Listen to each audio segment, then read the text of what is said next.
The story begins with a young boy who was working in the sun in jail. He was digging a hole in the middle of the desert. He couldn't bear the work of a boy. He cut his leg with a snake. Then we see a boy named Stanley walking on the road. Suddenly, he fell on his head. He fell down on his shoes. His shoes were great. That's why he decided to keep them. But when he was running with his shoes, the police arrested him for stealing shoes. These shoes belonged to the famous football player De Clinton, who donated these shoes. Now the police went to Stanley's house and informed his family about his arrest.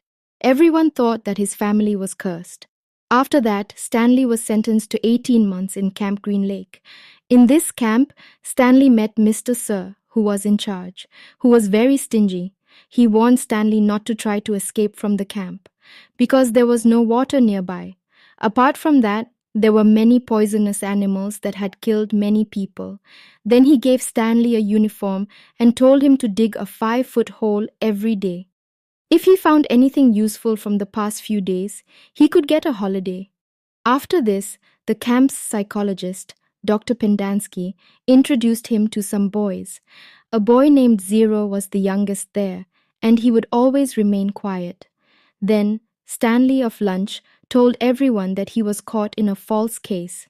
Hearing this, Zero also spoke, which shocked everyone. After this, we see that 100 years ago, Stanley's great-grandfather James had a lot of profit in his business. But one day, a dacoit named Barlow looted him. This shocked him deeply and he came to the streets. Now there was no other way, so he started working in a big man's stable. He fell in love with his boss's daughter. He asked an astrologer named Madame Zeroni how to win over the girl's heart. But Zeroni said that the girl is a fool, so James had to go to America. James didn't listen to her and went to ask for her hand from the girl's father. His father asked James to bring a big fat pig to prove his capability. James went to Zeroni again, and Zeroni gave him a pig's child and asked him to take him to the top of the mountain and feed him with water. After this, James promised that after he was successful, he would take Zeroni to the top of the mountain, so that he could be young again by doing penance there. Finally, the pig grew up and James went to the girl's father. But that girl turned out to be really stupid and started liking a man of a certain age. Seeing this, James got angry and went to America, but he forgot his promise to Zeroni. Zeroni was very angry with his actions, and he cursed the entire family of James. When he was working in the Stanley camp, he suddenly found an ancient stone which he immediately showed to the counselor. But he was not interested in stones. 100 years ago, the secret was of the warden's grandfather, Trout Walker. There, a boy named Sam used to sell onions, and he fell in love with a teacher named Catherine. Here in the camp, Stanley X-Ray and his friends got together and gave him the name Caveman.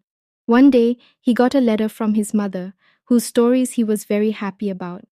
Then Zero asked him what he was reading, because Zero didn't know how to write a test. Zero wanted Stanley to teach him how to write a test, but Stanley refused because he was very tired of all the work he did all day. Then one day, while digging, Stanley found something that had a K written on it, and suddenly, X-Ray snatched it from Stanley and gave it to the counselor immediately so that he could get a day off. Then the counselor told Warden about it, who was actually a woman, who was happy with this new thing and gave X-Ray a reward, and told everyone else to dig this hole more. After this, we go back 100 years, where Sam went to meet Miss Catherine and fixed her collapsed roof. Gradually, their friendship turned into love, but the other men in the city started to get jealous of this, because he would also hit Catherine. One day, Trout Walker spoke to Catherine, but Catherine didn't give him any respect. Then Trout saw Sam and Catherine kissing each other. He got angry and burned Catherine's entire school. When Catherine complained to the police, the inspector tried to take advantage of her. The inspector said that Sam had made a relationship with a girl and that instead of this crime, she would be sentenced to death. Catherine ran to tell Shyam about this, but someone shot her in Sam's boat, which shocked Catherine so much that she decided to avenge Sam's death. She quickly shot the inspector and kissed his face, and then she started to rob many rich contractors, and before leaving, she kissed them. After which she became famous as kissing Kate Barlow, and after Sam's death, there was no rain in that city. In the present day, one day Mr. Sir brought water for the boys. A boy named Magnet stole a bag full of seeds. When Sir found out about this theft, he decided to punish everyone. Finally, Stanley took this blame and saved everyone's life. When Stanley was taken to the Sun's warden, he scolded Sir instead of punishing Stanley. When Stanley returned, Zero dug a hole in his share because Stanley had saved them all from punishment. He was happy with this and started teaching Zero. One day, when he was teaching Zero, he realized that the thing that came out of the pit was actually a lipstick. The owner of the lipstick was no one else but the famous Kate Barlow. Then Zero revealed that the real name is Hector Zeroni. Actually, it was from the family of Madame Zeroni, who cursed Stanley's great-grandfather 100 years ago. Anyway, one day, In Charge found out that Zero was digging his pit instead of Stanley. He insulted them both and insulted them. Zero was so angry that he ran away, hitting the In Charge with a club. When Warden heard about Zero's escape, he said Zero would not survive more than a week. We know that Zero was an orphan and his mother had left him in a park.